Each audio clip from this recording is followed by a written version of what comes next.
what do you see as being the biggest disruptor? I'm hearing more and more from recruiters that they're just inundated with CVs. That long list can be very subjective. We'll choose someone that's only got that industry experience. My concern is you miss out on that potential of so many people. Do you think that's from a human touch, or do you think that's through tech? I actually think it is because of AI. You can't always deliver good news to a candidate, but you have to be able to connect with them. Welcome to In The Mixx, People and Talent, the podcast where we dive into stories, challenges and successes shaping the world of HR and talent. Each episode, we sit down with the people behind the company, HR leaders, talent experts and business innovators to uncover what really drives great teams and thriving workplaces. We have a tradition on the podcast, which is we type your name into ChatGPT to give us an overview of you and your career before you come onto the pod. Okay. Have you ever done that before? No. It's an interesting one. I'm not great on social media, so I don't know if you found it. Do you know what? You was the hardest guest to find information out of about so far. I wasn't sure if it was something to do with Mercedes maybe protecting your profile or something like that. No, it's just done rubbish on social media. Is that what it is? So you can't pull as much information out. But I have managed. Secretly MI5. That one's more exciting. I have managed to get some information though, and here we go. Anita Scales, a highly experienced HR leader and currently HR BP with Mercedes-AMG PETRONAS Formula One team. Anita has built her career driving people strategy across global industries, including Formula One, electric vehicles, chemicals, aerospace and pharmaceutical. She brings deep expertise in HR strategy, organisational development and talent management with a proven track record of supporting businesses through growth, transformation and change. Would you say that's quite accurate, apart from the pronunciation of your surname? How do you say it? Scales. How do you say it? Scales. Oh, I thought it was really like Mediterranean, like Scales. As I was listening, I was like, we're going to have to edit this one and start again. So I've been calling you Scales for about 11 years. Well, you never called me. Brilliant. Yeah. So, It would be weird. It's very American, isn't it? Scales? No, like to say your full name. You know when someone says that, you know if you go like to America, they're like Robert Jr. Yeah. And you're like, oh, all right, I'm just Chris. Nice to meet you. It's very public school when you refer to surnames. And Yeah. So I'll shut up now. yeah, that's a good start.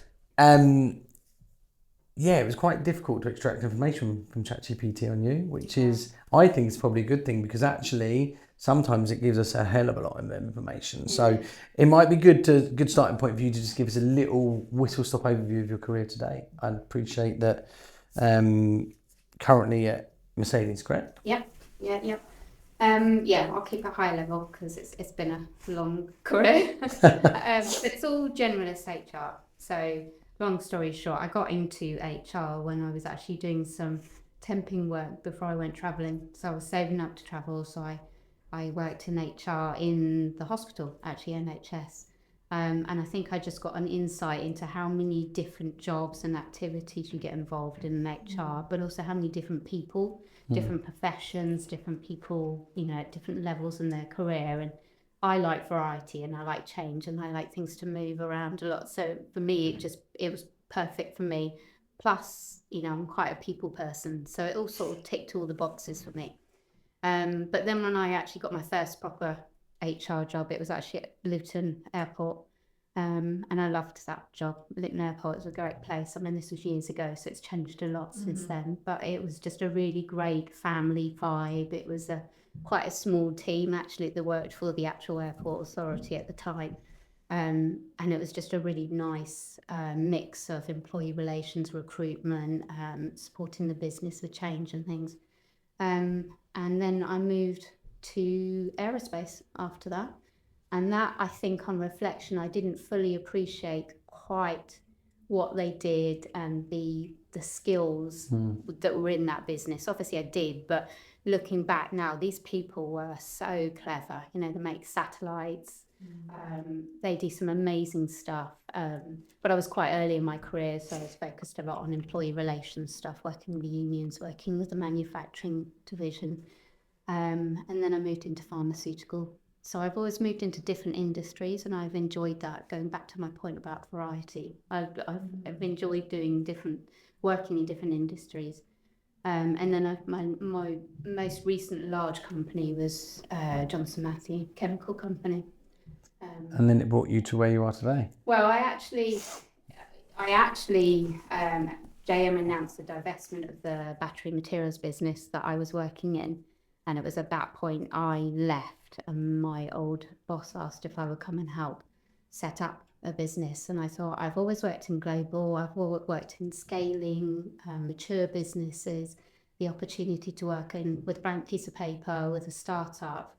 And whilst I went into administration, actually, I don't regret it because it was an amazing experience. Another string to your bow, almost, isn't it? Well, it was. Different. Just consciously trying to follow businesses at different stages in their life cycle, I think gives you another insight from an HR perspective, which I've really appreciated. But yeah, they went into administration. And then that's where I am today. Mercedes is where I found myself. But yeah. And how did you get into HR? Did you know someone that worked in it, or did you just... It was actually my mum. My mum worked in HR. Did she actually? Yeah. Oh, wow. So she gave me a connection for someone when I did my temping work. So that's where I got my insight into HR. But then after that, when I worked at Luton Airport, I can't actually remember, through an agency. Can't remember how I got that one, but yeah. Nice. So I was going to be a social worker when I was at university. I was thinking about being a social worker, but decided I wasn't emotionally resilient enough for that one. But now you're a social worker in a large corporate. I sometimes think I'm a social worker, probably more a psychologist actually. In recruitment, you literally have to try and be in people's brains 24/7, whether it's our own staff or people that we're finding work for, or clients who try and figure out what it is that they want. It literally is one of those roles, isn't it? Actually, a couple of the girls upstairs, they actually have degrees in psychology. Oh, really? Yeah. It tends to be one of them things, if you don't quite make it in that industry, there's always a fallback in recruitment, for sure. So you've definitely had your fair share of variety when it comes to your career in HR on the generalist side. One of those points being restructures, which can sometimes be very tough. And actually, I admire you for wanting to share this with us, because it's one of probably the harder parts to be involved in or spearheading in the HR arena. Tell us a little bit more about that and how that might make you feel initially, learning and understanding that is how the business is moving forward. And then second to that, how you would deal with it from a human touch point. Now, how do you communicate and how do you make those humans still feel good about themselves? I mean, I think the first thing is, I don't think on reflection many people go into HR thinking, I really want to do restructures and tell someone the justice list. So actually on reflection, I don't think you appreciate as a generalist that's quite a significant part, or it can be. It's not for everyone. I've got colleagues and ex-colleagues that haven't done it for years, but I've found myself doing it year after years now. And you think, well, actually, this is not why I wanted to be in HR. But then if you work in commercial organisations, you work in fast-paced organisations, it is part of working in business. And actually, whilst it's really difficult at the time, it's a necessary part of keeping that business thriving and going. And it's horrible, and I hate it, and I never like that side of things. But I can also see, as long as it's done in the right way and for the right reasons, you can see the long-term gain that you can get for the wider employee population, if you like. But yeah, it's difficult, and I found it hard because actually, ironically, most people go into HR because they're people persons, they're people focused, they're quite empathetic, they're compassionate. And actually, for me personally, I found it really hard to detach myself from the person I'm sitting opposite, who's telling me about their worries about how to pay their mortgage and worrying about what's going to happen the next day with their family. I found it really hard to remove myself from their emotion. And so you do have to train yourself, I have to say, because otherwise you take everything home with you. I think to a degree, most people in HR, whether it's generalist, niche, whether it's senior or entry, err on the side of the people over the organisation. But every now and again, you will get a HRD or head of HR that is 90% business, and the people is kind of like maybe the last final four. Whereas I don't get that vibe from you at all. It's almost like you just said, you have to almost train yourself to think, right, this is a business ultimately, that is a human being, and I do have a duty of care, but equally I kind of need to put both hats on almost and take the emotion a little bit, not completely away, because that is ultimately what you're there for, isn't it? To bridge that gap. But to think, how would I feel if I was on the receiving end of this piece of news, or if I was going through what I was? Almost an employer this day and age has a bit of a duty of care, don't they, to support that individual.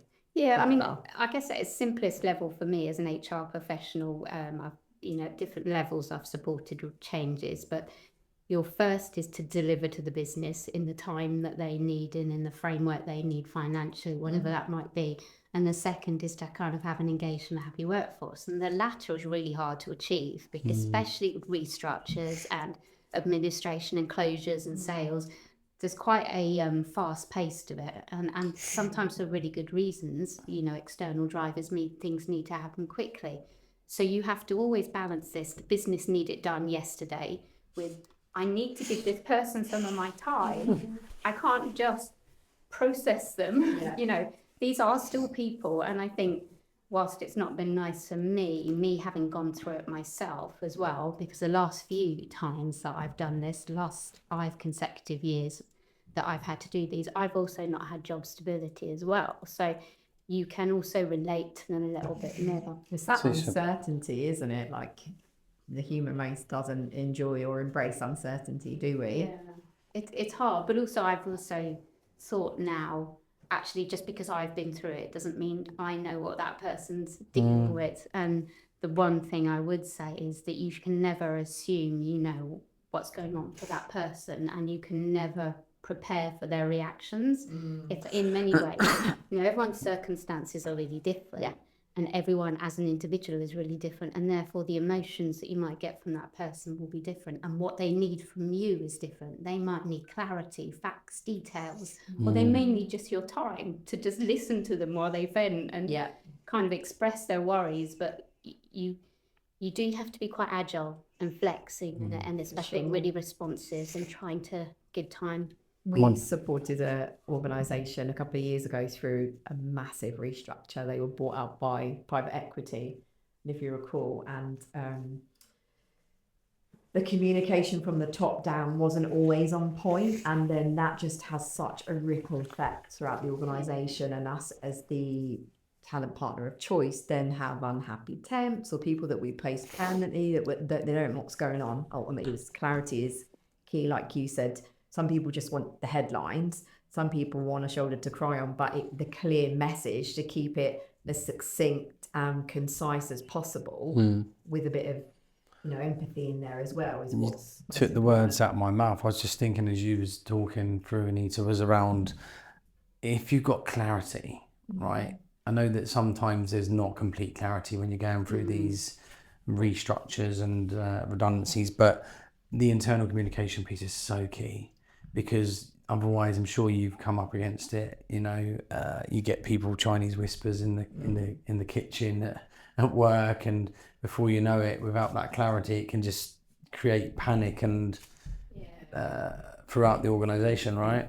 I think it's really hard. I mean, as an HR professional, as a leader, in my earlier career, I've had the luxury of being told in advance. So we, HR and the leaders, have had time to sort of process it on a personal level and work out a plan and kind of manage it very succinctly with the business. So there's been a real structured plan. But the last few years, I've literally had hours notice before some of these things have happened. Like one of them, I was told the night before, had to drive up to the northeast, and then I had to, with the business, announce to the team. So like an Elon Musk send out an email the night. Yeah, I mean, you're all getting made redundant. There were external factors. There have been external factors as to why the more recent ones have had to happen so quickly. So these aren't just companies being flippant, ruthless. There are drivers as to why they've had to do it. But the point is, some of them have been forced quickly because of making sure that anything external doesn't leak in the wrong way internally. So they've been for the right intentions. They've been right. Okay, it's not ideal, but actually we need to do this analysis tomorrow so that we are in control of the narrative to our employees and they're not hearing stuff via someone else. So it's been done for the right reasons. But I guess when I was reflecting on this, the point is in those scenarios, you don't actually have the time to put your own oxygen mask on before you're helping the business. And it sounds a bit dramatic. It's not unique to me. It happens to leaders. It happens to a lot of HR professionals, but you don't always have that luxury of time. What you have to keep focused on, we need to manage that comms. We need to make sure that we are delivering the right messages. We are explaining to employees why and what's going on and what the next steps are, so they don't hear it from everyone else. So yeah, it's different. And do you have, coming away from the employees and focusing more on yourself then, so do you have quite a good support network at home? Like, because I'm presuming it can be quite isolating for you, because like you said, you seem to always be giving everyone else the support that they need and advice. What about when it comes to you? Because like you said, your job's not always completely safe as well, right? Yeah, I was reflecting on this and thinking some of those things that have helped me in my most recent months, but also through my career. And definitely it sounds a bit, I don't know, fluffy, but kind of thinking about what grounds you as a person, you know, whether that be your values, whether it be your beliefs, whether it be your family. But it's really helpful to kind of think what grounds me, you know, what keeps my feet on the ground when there's rubbish coming from the left, rubbish coming from the right, and when everyone's emotions are kind of on you, what keeps you focused and gives you that perspective to step out of the details. So for me, obviously, on a personal level, it's my family, it's my faith. But for others, it can be their values, it can be, I don't know, it can be their focus on that future, what they're going to do in 10 years' time. You know, it's different for everyone. But I think it is really important, to your point, to have something that helps you to step out the here and now and decompress almost, isn't it? From like an offload from what you've dealt with that day. Yeah. I suppose it's no different to, we have a friend that was really high up in the police force, and you know, actually the family didn't feel it, and he just decompartmentalized his life. And when he stepped through that door at home, it was, but I know it's really hard to do that. We even find it difficult, don't we? People say, oh, you know, do you run out of hours in work? Oh, it's okay, you two can just discuss it at home. And we're like, no, that's the whole point. We wouldn't have a marriage if we took work home every night and have to find an off switch, don't you? I'd say you're much more disciplined than I am. Yeah. I mean, you've got better. You have. It's because I know that you're going to kill me if I keep talking about work. And you mentioned, obviously, you've been through it a few times, or more than a few times in the last kind of 5-10 years.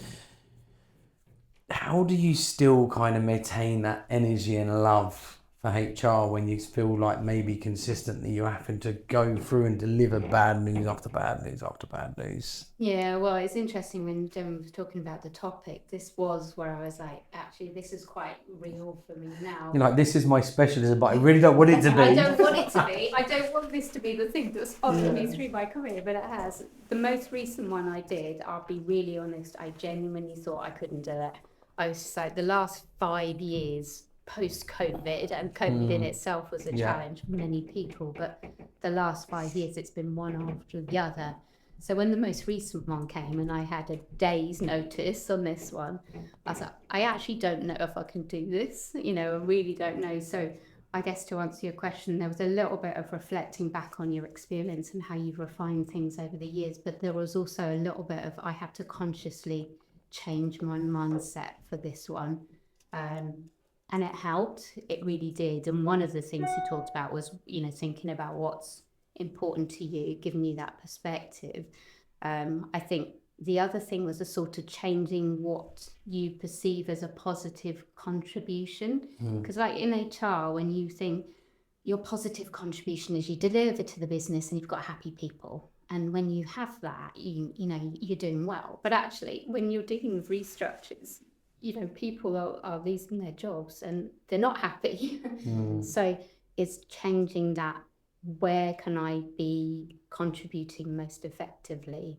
And I guess for this one, it was like saying, well, actually, I can't necessarily save everyone's job. And yes, that's your focus and it's a business focus, but you can't always save people's jobs. But what I can do is bring my experience, what I can do is bring my empathy, what I can do is give them my time, and what I can do, and in this particular one I was sort of project managing, and what I can do is make sure there is a really clear framework, and there's structure, and there's a plan, and we've got the right resource in the right places. And so I think for me it was like, right, my job is to be efficient, is to be making sure there's minimal mistakes, that we're doing it time bound, but also my job is to make sure that the employees have got the right support network, whatever that looked like. So that was kind of my focus this time, and it really helped kind of think, well, actually I can contribute positively. Might not be able to save everyone's job, but that maybe is not within my control. Yeah. And you get better at it, right? You don't want to, but I guess once you do it once, you learn and you evolve. Yeah, you definitely learn. I think the key thing for HR is knowing that you can't just always pick up what you've learned from one company and apply it, because every company is different. Yeah. I've worked in different industries, different stages in the business model, so you can't always just pick up. But there are some core things like making sure you've got that support network for employees, whether it be through the intranet and sharing what that available resources and support is. There's the training for reps, and there's the making sure you've got a plan and you use all the resource from finance and comms and, you know, whoever it is. So there are definitely core things that you can apply throughout each one and refine as you go through. There seems to me a real push and pull, doesn't there, between leading with your heart and leading with your head. We've spoken lots about the person or persons that would be on the receiving end of such news. What about, how do you lead with like dignity and humanity, and in terms of mopping up the core foundations, so the people that don't get let go or the people that aren't restructured? Because I mean, imagine then like morale as a tall order at that stage, especially if there's a bit of Chinese whisper. So the people that remain in the business that perhaps are feeling on edge a little bit, what sort of things or strategies would you have used in the past to make sure that they feel locked in? Yeah, I mean, I have been fortunate to work with some really good leaders and some really strong companies. So, I mean, I can draw on my own experience, but also I have to give a shout out to all the people that contribute and the leaders. But I think one of the key things is to sort of acknowledge it, know that it's happened, and not just dismiss the fact that it's been a difficult time for those leaving, but also those that are staying. But then fairly quickly after that transition, and people have left the company, it's really important to bring that team together again. Yeah. Whatever that team looks like, it depends on the size of the company and those most impacted, but it's really important to bring them back together again and sort of almost build the team up again, and start with, you know, what's our focus, you know, where are we going, what's our vision, what do we need to be doing as a team, what's our contribution, and that team building bit, and the kind of getting to know each other and spending a bit of time out of the business to focus on how we build as a team and how we deliver as a team. I think that's quite important and happened quite quickly after that change. I had a period, like a Wayne's period, where the people that remain within the business have been so unsettled that they've just jumped ship anyway. I think earlier on in my career in pharma, I have to say, I mean, they restructured a lot, and they got really efficient at this process. And one of the things that they did really well was sort of, there was a clear plan. So once they were in a position to communicate, because I get you can't share everything, right, you know, but once they're in a position to communicate, they communicated with total clarity about the plan, what the timelines are, who was impacted, who wasn't impacted. So I think, to answer your question, if people were going to jump ship, probably during that period, once people knew that they had a role and they were secure and they knew what their vision was and their purpose was in the company. I haven't seen it so much that side. I think the issue is where companies let it drag on and they don't communicate, and there are Chinese whispers and there's rumours and people are panicking. I mean, I won't go into details, but one of the companies I worked with, that was exactly what the issue was. They just were not communicating. They weren't in a position to, or they were, but they didn't feel it was right to communicate. So everyone's sitting there left wondering what's going on. And so people would leave, and we had people leaving because wages weren't getting paid. So, people were like, right, okay, this is not certain for us. So they made the decision to take control, which is natural, isn't it? It's human nature. If you're not going to get that clarity from the company you work for, you make the decisions. I suppose for you, it's all about damage limitation at that point, isn't it? As least inconvenience to people and the business as possible. You just want a smooth transition, don't you? Yeah, and what was within our control within the UK in this particular example, we did. We communicated with the team. We tried to keep them in the loop. We tried to encourage the CEO and the senior leaders in the other country to join calls and talk to them. But yeah, you have to work with what's in your control, and sometimes some of these decisions are not yours to make. Are you thinking next you don't want to go through any more restructures? Yeah, well, it'd be nice to have a break. I think the biggest challenge really, if I'm honest with you, on a personal level, is because I haven't had the job stability either. Where you've got job stability, you're like, okay, I can do this. This is bread and butter. This is my job. So I need to give my 110%. But where you don't have that job stability yourself, it's quite hard to keep picking yourself up, saying, right, I'm going to give 110% from the sickness claim. I don't know whether I'm going to have a wage in a couple of months. So I think that's been my biggest challenge over the last few changes. We talked about redundancies, restructures quite a lot. Let's focus on let's move on from that subject. What other areas in HR? Is there any other areas that you like? Obviously, I appreciate that this is kind of just fallen on your desk time after time. It's not kind of something that you've purposely gone out and looked for from a role, right? What other areas do light you up? Yeah, I mean, the variety. I love working with different people in the business, so whatever that might be. I'm currently working on the employer brand, and that's really nice. That's kind of like, how do we position ourselves with external and internal? So that's really great stuff. The values, what are our values, and Come on a Mixx podcast, clearly. So It's a great way for positioning, isn't it, for employer branding? Get that one in there. I thought Chris had beat me to that one. I do like leading teams. I'm not at the moment, but I kind of manage teams, and I really enjoy seeing people growing in their HR career. So that's quite satisfying for me, kind of sharing my experience with, but also giving them the opportunities to grow in their own career. So yeah, lots of different things, variety. Definitely. You've got some. We've got some quick fire, but before we go I don't think they don't have to be quick fire. I think we can dive into these, can't we? A bit deeper today. Definitely. So these are digging into some areas that we haven't spoken about today. One of them would be, from your perspective, what do you see as being the biggest game-changing disruptor in the HR industry? Oh, HR. I was thinking I have my recruitment lens on. Or talent or recruitment, yeah. As well. Either that one I was thinking about because it's also quite relevant to me and my job search in more recent years. I have, people apply for multiple roles, like an en masse application. You saw just firing them out there type thing. So for me, I found, and I don't know whether it's because the market is flooded with lots of people, whether they're less jobs, but both, or whether it's just the nature in which people are now applying for jobs. But I guess I found that I'm hearing more and more from recruiters and companies and stuff that they're just inundated with CVs. So naturally, there's got to be a way to slim that down. So I found that long list can be very subjective. It's very kind of like, as an example, in HR, we'll choose someone that's only got that industry experience, and therefore we can just rule out all of these CVs. I get it. I get why it's done. I'm not challenging the thought process, but my concern is that ultimately you miss out on that potential of so many people, and you don't get to establish whether there's a right cultural fit from just looking at, do they have industry experience? Have they got this job title?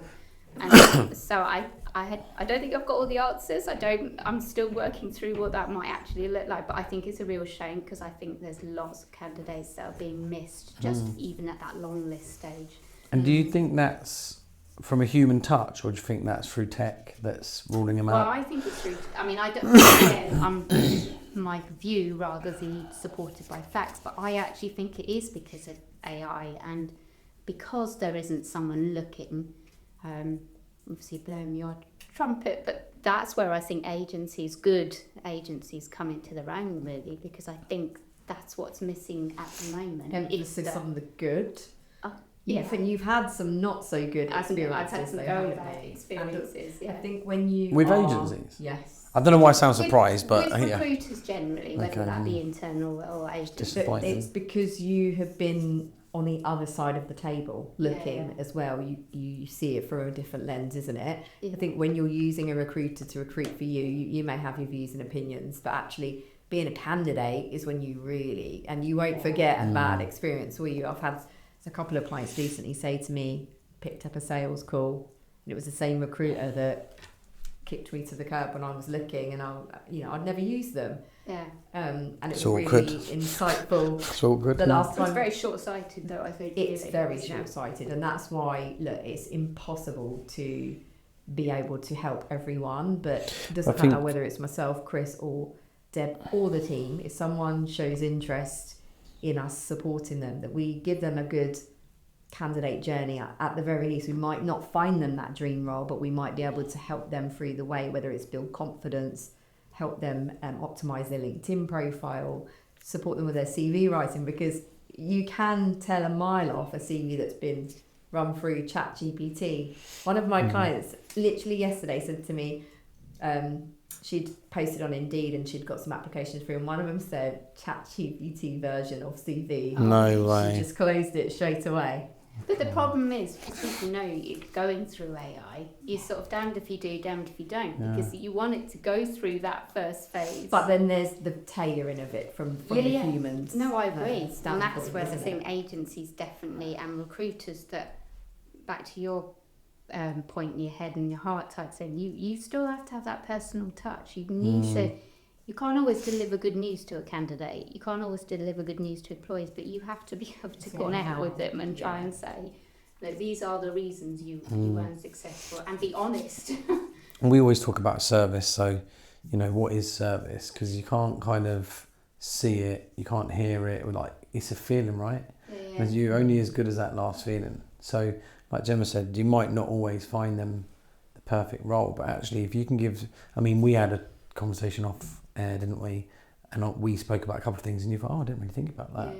And it's just like little things that you can, it's little bits that, to us might be obvious because we're in the industry all day, every day. But actually, we talk to a lot of senior leaders, and actually, like you mentioned, you follow people throughout your career because you've built a connection, or they know you through their network and they take you with them. Yeah. So actually, when you're at that point where it's like, I've actually got to go out and physically find my own job through different avenues, and then you're not getting the experience or the service, and you kind of just feel like you're not human, like just a number kind of.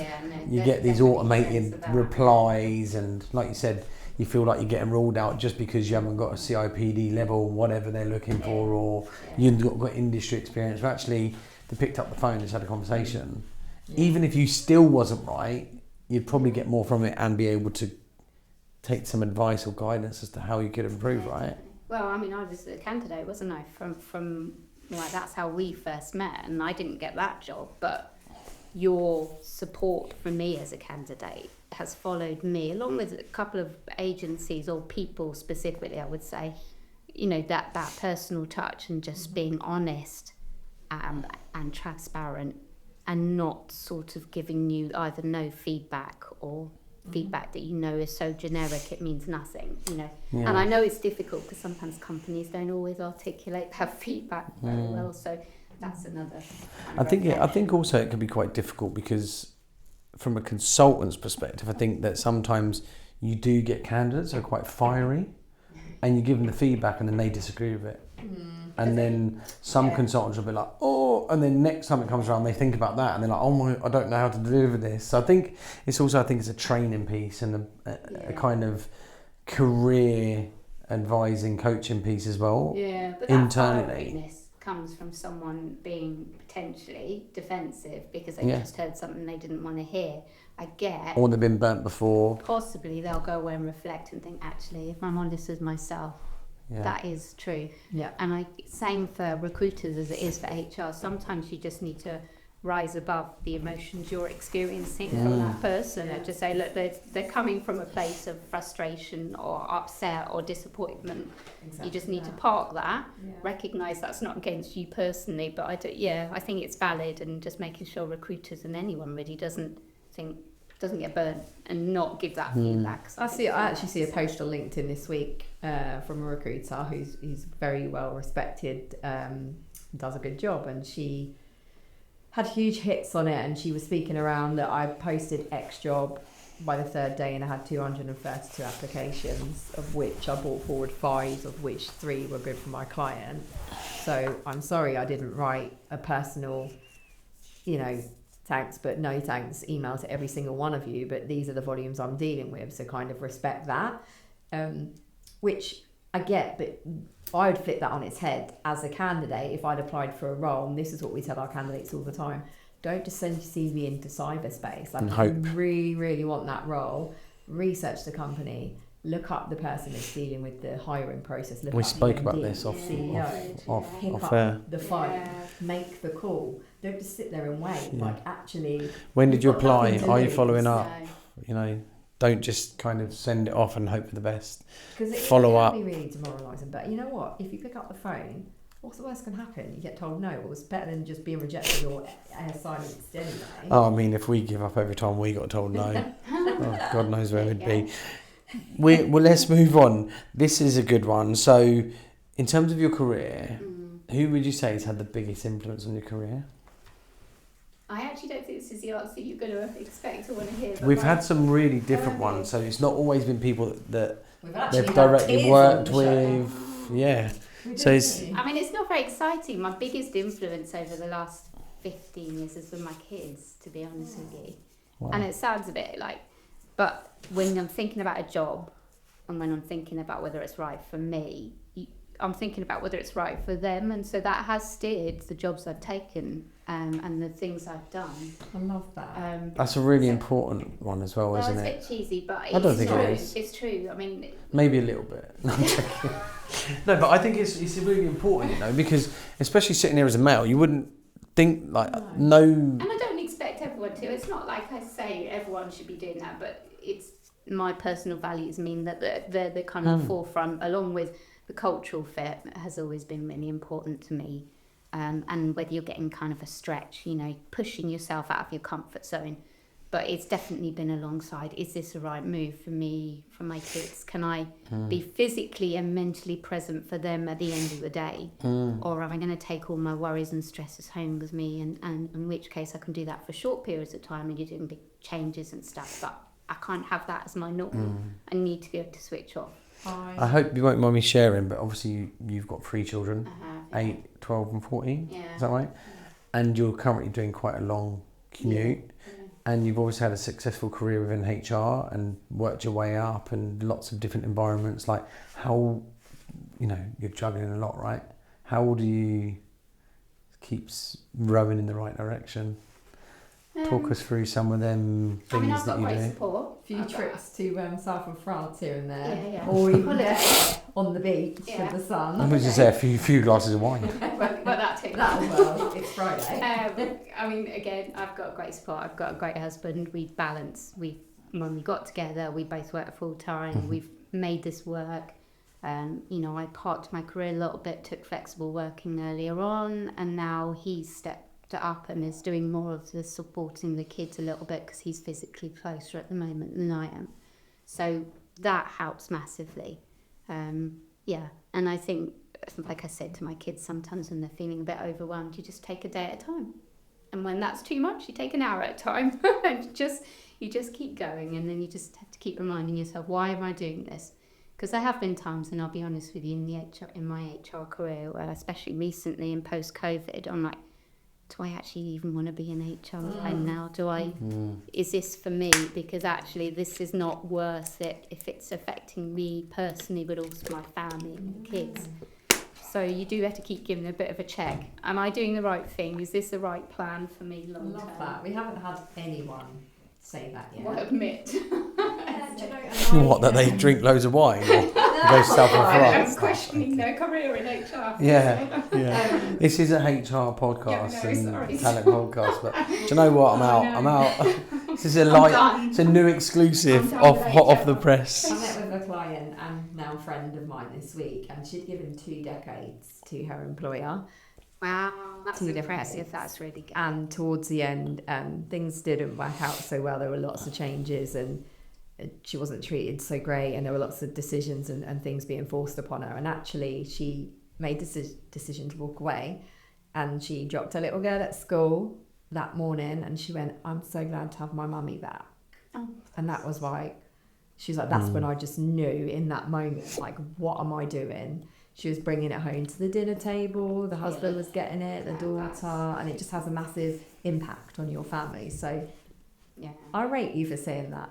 I think we often think of like who's been the most inspirational person, or who's just dropped that golden nugget, or who opened that first door for us, but actually it changes actually throughout our careers, doesn't Well, it? I think also when you say influence, you just naturally think of someone that's helped you in your career, but actually your career's been influenced by your surroundings, you know, which is I've good. worked with some amazing people. I've worked with some great leaders. Just great get that HR in there.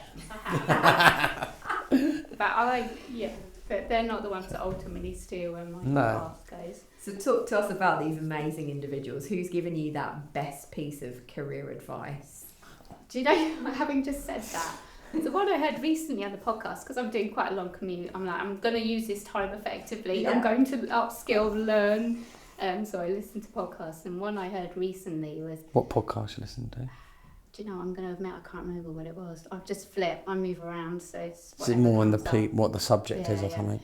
But this one was just like approach each day, saying what can I learn today and what can I give today. And I was just, again, it's a bit fluffy, but it's like when I've got to this point in my career and you start to realise there's multi-generations in businesses, and you start to, I feel, a bit threatened by those that maybe are a bit younger, and you feel like you're getting to that point where you might be getting, you know, the older group, and you start to worry a little bit, or you're early in your career and you're intimidated by all these, you know, people that have been in their careers for a long time. You can start to question things, and I just think actually going into each day being curious, regardless of what point you are in your career, always saying I'm going to learn something new today. I don't know all the answers, but also, like, if I think of leaders and senior people, having that humility to say I've got it wrong. I don't have all the answers, and actually I'm looking to you as a team and looking to your shared knowledge and experiences and skills to help me and the business. I think that humility is like a massive part of what helps.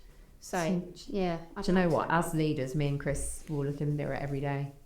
And, you know, if something has gone wrong or hasn't quite gone to plan, we are the first people to be like, why? Like, what went wrong? Why did it go wrong? How could we have done better? And anytime something happens with one of our consultants, they come to us, they're like, what do I do? Okay, right, first of all, what happened? What did we do? How could we have prevented it? Is there anything we could have done better? I guarantee every time there is always one key learn. Yeah. Even if you think your candidate's gone AWOL, or your client's not stuck to what they said they were going to do, actually somewhere in there, if you dig deep enough, there's always truly always something that you could have done differently or better. We're always learning. We're constantly learning. Every day we're like, well, I've not done that before. Completely out of my depth here, but just throw yourself into it, and it's just another string to the bow, isn't it? No, 100%. I'm going to ask you if you could change one thing in the HR space. Is there any, like, you got any real gripes? Well, again, I'm thinking because I'm talking to you guys, thinking from a recruiter perspective, and also because it's quite relevant to me, my experiences. The one thing I would change from a recruitment perspective is to move away from that traditional interview selection process. Go on then. For me, again, it goes back to this point about missing out on all that potential when you long list. It's the same principle when you're doing an interview, you know. And I was talking to you earlier, but I've spoken to you about some of the interviews I've been in, and like you're getting fired questions. I mean, literally one of them for an hour and a half, I was just fired question after question, and they weren't in any structure or any grouping, so they were just all over the place. Really? And for me, How did that make you feel? well, I'm just on edge. I'm not myself. I'm not relaxed. Well, then like competency. A mixture, competency, hypothetical, how would you do this? What? Give me an example of. So they were a mixture, but there was just firing questions. And I just think, for a lot of people don't perform well just thinking on the spot and being fired questions. Now, yeah, there are some jobs where you need to test and place people under a bit of pressure to see how they react. I get that. There are also some jobs where actually you do need people to think on their feet and think quickly, so you need to assess that. But in the main, most jobs, you don't need to see whether they've got the ability to answer a question within about a second of you answering it, and see how quickly and effectively and articulate they give that answer. So what is the harm in giving those questions in advance? I know from a neurodiversity perspective, family members and things, actually just firing questions at people is the worst thing you could do.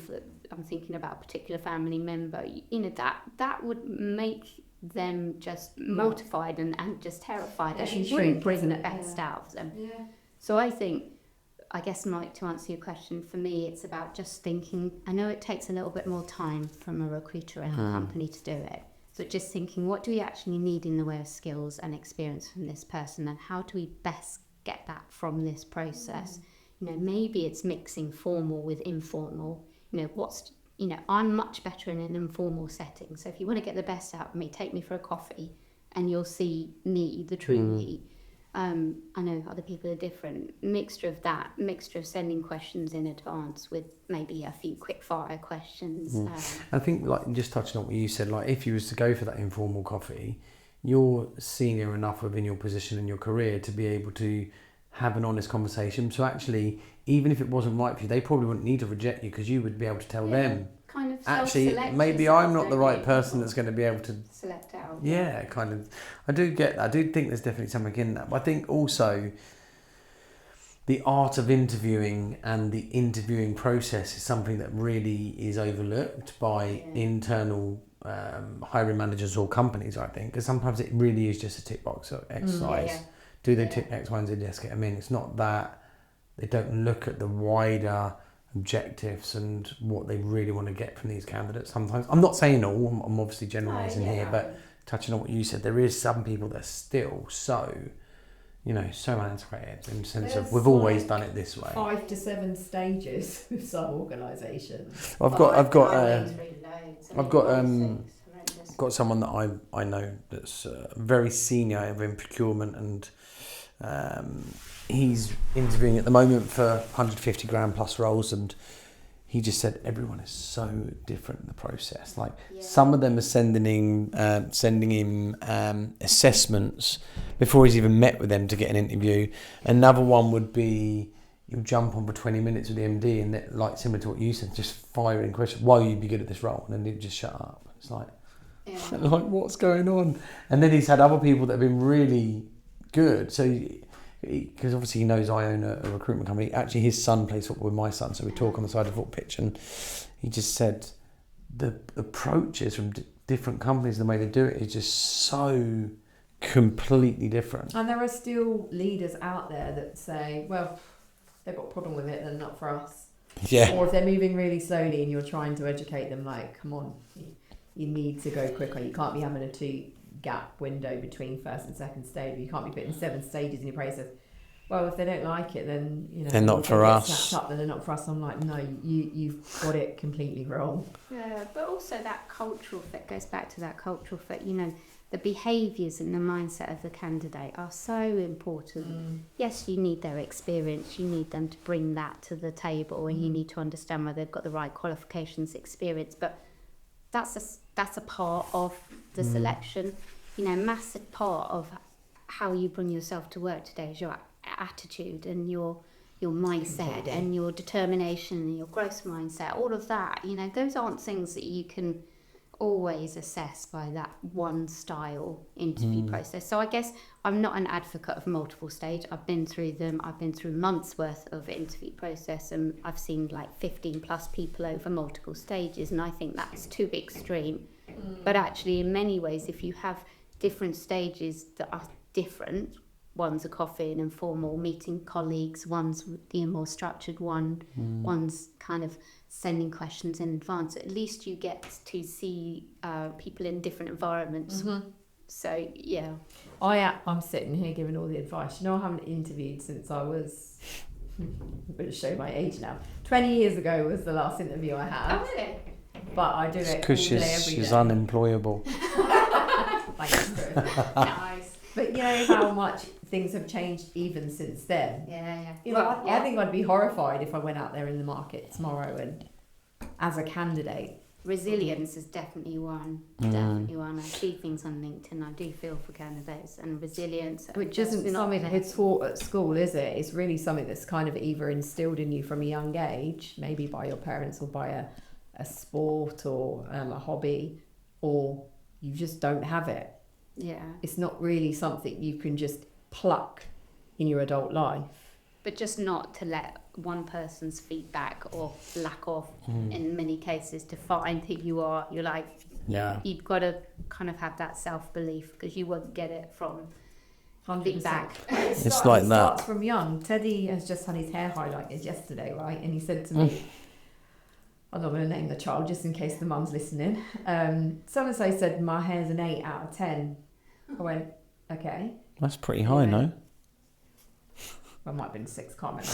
But it wasn't the desired outcome for him, right? You could see his face drop. He loves his he loves his new highlights, his fresh trim. And I went, what do you think it is? And he just looked at me and I said, you get where I'm going with this. It doesn't matter what he thinks. It doesn't matter what I think. It doesn't matter what your dad thinks. It matters what you think. If you were happy with it, back yourself. And then just went off, and it was like bulb moment. I just teach him to control the controllables. Yeah. You can't control if someone's going to reject you. You can't control how they reject you, but it matters how you take it for your self-confidence and your self-esteem and how you move forward with that. 100%. If you was to leave the viewers, for the people that are still watching or listening, depending on where they are and who they are, if you could give them one piece of career advice, what would you give them? Oh God, that's a tough one. I think it goes back to the point you just made there. You've got to decide what's important to you, and that will be different. And you can't let another person tell you what's important to you. So, I think staying grounded in what your values and beliefs are and what you feel is important, I think is the most important thing when you're going for jobs and when you're going for different roles, and just having that self-belief, because I think it's important to take feedback, it's important to take on that guidance and feedback, but you do have to have a little bit of, got to believe in myself, and keep going, keep pursuing your desires or career. But yeah, I'm not quite sure if that's answered it. But no, I think it's really good. I think it's a really good answer, actually, and a good way to finish off today. If people want to reach out to you or connect with you, what's the best way? Where can they reach you? They can't. Bearing in mind that they can't, because I've got no social media. If ChatGPT can't find you, then the people aren't going to find you, are they? LinkedIn. I am on LinkedIn. LinkedIn. I do use it, yeah. Best place to reach out to you, yeah? Yeah. Awesome. Well, thank you for coming on today. Thanks for having me. It's been great. It's been a pleasure to have you. If you are still watching, please like, subscribe. That's it. Thank you. Thank you.